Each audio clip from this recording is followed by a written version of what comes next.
Hello, my name is Dante Renee, and welcome to the 10 Room Bizarro YouTube page, where I talk about films that I believe need to be talked about more. Tonight's film is a very crazy review on the YouTube page. It's a first. Not crazy, it's a first, because I don't have a cover for this. This is a movie that is only available on rare VHS tapes, and so I bought a somebody copying the VHS tape to a DVD-R with no cover. It came in a little slip, a little envelope from ioffer.com. You can find a couple on there. And if you can find the VHS tape, sometimes they can be pretty expensive. But the film that we're looking at tonight is Summer Job 1989. Summer Job 1989. Now, this is a film that was definitely on the syndicated show in the 90s called USA Up All Night. That was the channel USA, when it used to be a very unique channel, a very edgy channel, and it used to have this show on the weekends with Rhonda and Gilbert Gottfried, and they would show tons of the types of films, actually, that I talk about on the 10 Room Bizarro YouTube page. And this was one of them. This was a staple on there, but this was also one that you could rent at your local video store at the time. West Coast Video, Hollywood Video, things like that. And so when I popped this movie on, thinking that I never saw it before, in the first 5 or 10 minutes of the film, all of a sudden I realized, and I don't know if you've ever felt this before, but I realized that I knew the characters, or I knew the faces. And then I started to predict some of the movements, some of the actions that happened in the film. And then all of a sudden I started to get these feelings inside of me, and I realized that I had seen this movie before. Not only that I had seen it before, but that I had lived it and seen it numerous times before in my younger years. So when I pop this movie on today, I think the last time I saw it, probably going to say about at least 20 years ago, which is just dumbfounding. The fact that it was stored in my brain and stored in my soul, the feelings, the emotions, the characters, and what happened. And I loved it back then, and it was a film that I completely forgot about. And then this brought it all back again. Summer Job 1989, let's get into it, folks. This is really, if you like teen sex comedies, and if you like summer, beach, pool type movies, a lot of which I have reviewed on this YouTube page and many more to come, this is really what a cream of the crop one this is. Essentially, we have a group of people who are working at a resort, and the film actually takes place in Miami. So they're working at a resort in Miami, and they work together for the summer. It's a summer job, and it's all of the different things that they get involved with, and really the interpersonal friendships and relationships they have with each other, and also the growth of certain individual characters as the movie goes on as well, and all of the different positions that they hold at the resort as they switch up their positions. One of the girls has come back, and she's a supervisor, and they're trying to do their job well. And extremely simple plot line, like most of these films, but it's all in the meat of the film is filling in all of those gaps in the day-to-day life, and the day-to-day life at the resort and at the beach, and the sexual triangles, and the love, and the fun, and the interesting. This is a film of characters again. So let's get into this movie, Summer Job 1989. Anybody who has seen this film on USA Up All Night, comment below. I'd be curious to know who else had seen this, or who had rented it back in the 80s or early 90s. The music in this film, it says in the beginning of the credits, it was done by a band called Orchestra, but instead of a CH, it was a K, and the font for the K was actually rather big. You can see it in the credits. It was definitely like a copyrighted type of deal. But the interesting thing it seems like they did the majority of the music in the film, but then there were other artists who did music in the film as well. And when you watch the closing credits of the film, you'll see that this band Orchestra did a lot of songs. They even perform at the end of the film also. But there's a ton of other, bands who did music for this film. And like this genre of filmmaking, of course, this is all music unique to this film. It's seemingly. It's all music that, probably a lot of them were local bands. I don't know about Orchestra, but when I looked them up, I couldn't find anything about them. not even on iTunes or YouTube or anything. So, was this a local band? Was this a band that just did this for this film? I'm going to be doing some more research on the orchestra.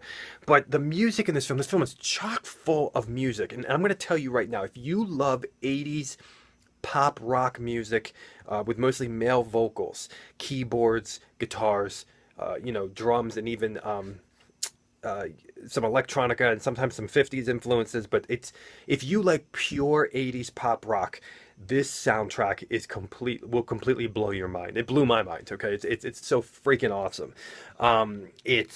It just sounds like the summer, and at the same time, sometimes it just sounds like, summer romance, and it sounds like a summer party, and it sounds like summer freedom, summer youth, summer party, pure summer party magic.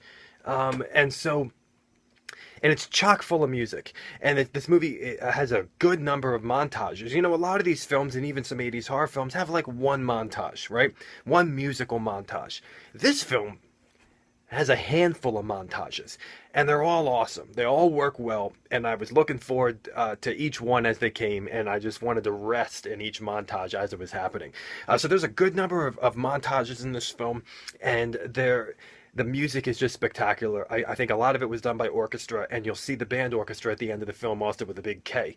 Now, the soundtrack for this film, I find out, is extremely rare, because when you watch the closing credits, it says it's coming soon. Well, it seems like the soundtrack came out on cassette and vinyl, obviously, the two big mediums at that time point. But they're extremely rare. They're very hard to find. And it almost looks like it was a Canadian release, I believe.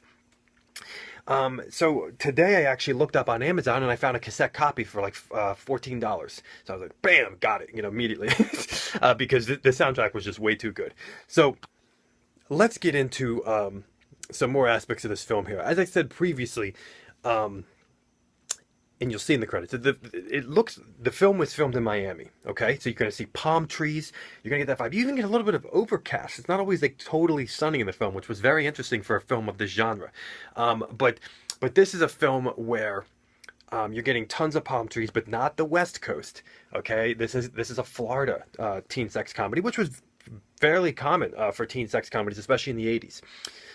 But it also said in the credits that it was also filmed in like studios, also, which leads me to believe the interiors of the hotel rooms and things like that were actually in a studio facility. Just an awesome resort. Not a big pool like the film Screwball Hotel, which was a real hotel at the time. I don't know if this was a real resort, but it really had not only like the resort vibe in America, but it also had a Caribbean feel to it too. There was a nice beach. There was a nice beach bar that almost reminded me of a beach bar. I know this sounds crazy, but in a modern horror film called Turistas that came out in about between 2005 2010, something like that. So you kind of have this this beach bar activity, and it just really feels like a vacation. It really feels like summer. The movie starts at the beginning of summer, and then when the movie ends, we're at the end of summer, and people are saying their goodbyes with the big party. This kind I've reviewed a lot of teen sex comedies on here and sexploitation films, but this is really a film that looks like it had a higher budget, more professional production value in the film. Definitely, I would say. It looks like this is the kind of film that could have had a successful career in mainstream cinemas almost. You know what I'm saying? It had just a real professional vibe about it. Even in the editing and in the cinematography, it seemed like there was some more money flying around for this film, if you catch my drift. And would be a film that maybe somebody who doesn't like these films would say, well, at least this doesn't look like a total piece of garbage or something like that. Like, some of the films that I reviewed, people would say that, like Swing and Sorority and things like that. So, but I mean, I'm assuming it's still a low budget film. Now, this is a film of characters, and the characters are predominantly the people that work, meeting each other for the first time. And they're all different types of personalities, all different backgrounds, all different desires and goals and hang-ups and struggles and areas of growth. And they meet up together to work at the resort under a supervisor who's like her same age. And it's in each character in Summer Job that might remind you of some characters that you worked with at your summer job when you were a teenager or in your early 20s, or maybe even now.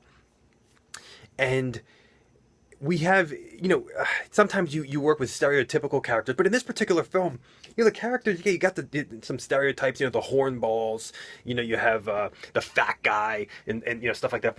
But there's an aspect in here that was very, very interesting. The rich girl. There was an area, I would say, one of the interesting running themes in this particular teen sex comedy, sexploitation film, was a form of redemption of sorts, where characters with hang-ups were now taking these areas of growth as the film went on, and as hilarity ensued and fun times ensued and just sexiness ensued, and that there was levels of growth in characters that you don't typically see in films like this. And it was fun but also interesting. You also have the people that go to the resort, and there's some twists and turns along the way, and some other older workers who work at the resort, and the owner of the resort with a funny twist at the end. Now, in terms of the sexuality of the film, we predominantly have topless nudity, and a good deal of it that just pops up out of nowhere, no pun intended. You have popped up nudity, and you have even some guys in Speedos, some guys in some thongs also, and girls in thongs. And you have, definite shots of girls in their underpants and panties and bras and their legs and their butts and their feet and things like that. But it's predominantly topless nudity, but sexy. It's definitely a sexy film, and there's one sex scene done in shadows, and the cast is attractive. The women are very attractive in all different, kind of 80s Miami, California teen sex comedy type ways. They all seem young, and the very, very interesting things in this film too.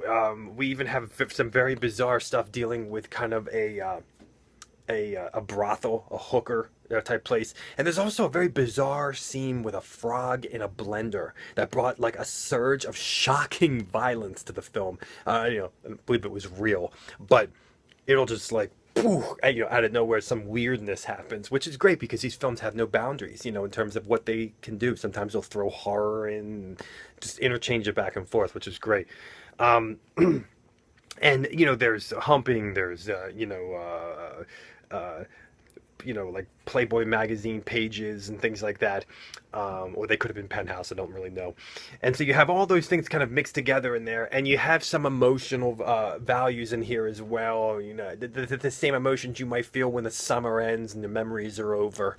This is Summer Job 1989. It's a film of characters. There's partying, there's wildness, there's bikinis and one pieces and skimpy outfits and girls playing and guys playing, and there's wild characters too. There's a real old perv who works there who just looks like a total perv guy, and then there's a crazy psychotic chef woman who likes to kiss the guys. It's just really weird stuff with that. So there's a lot of just fun and weird environments. There's a party at the end of the film. So there's a lot of different things in here that will definitely, there's some weird pranks, some crazy pranks in the film. So this is Summer Job 1989, and it's actually pretty funny. It has the corniness, but it's actually pretty funny too. Thank you so much for watching the 10 Room Bizarre YouTube page, where I talk about films that I believe need to be talked about more, like this one. Please feel free to check out my own personal films at youtube.com/poopydiarrhea. Thank you and good night.